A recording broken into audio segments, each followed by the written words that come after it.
আঁকি মেয়েটা আসলেই অনেক সুইট, দেখতে যেমন সুন্দর ওর কথাগুলোও তেমন সহজ সরল।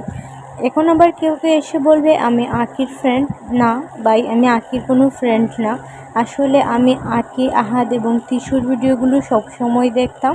আরেক সময় আমার মনে হতো আসলে এই সম্পর্কটা টিকবে না, যেমন ভাবনা তেমনই কাজ। কয়েক মাস পরই এদের সম্পর্কটা ভেঙে গেল, আমরা সবাই জানি। তো আঁকির একটা বিষয় আমার কাছে খারাপ লাগতো, ও তিশুর সাথে সাথে অনেকের কমেন্টের রিপ্লাই এত বিহেভিয়ারভাবে দিত, মানে বেডলি দিত, রেগেমেগে দিত। ও আসলে হয়তো পুরনো বিষয়টা জানতো না বা তিশুর ব্যবহার সম্পর্কে জানতো না। তো এখন আঁকির ভুলটা বুঝতে পেরেছে, তাই সবার কাছে ক্ষমাও চাচ্ছে। তো এটা আমার কাছে ভালো লাগছে।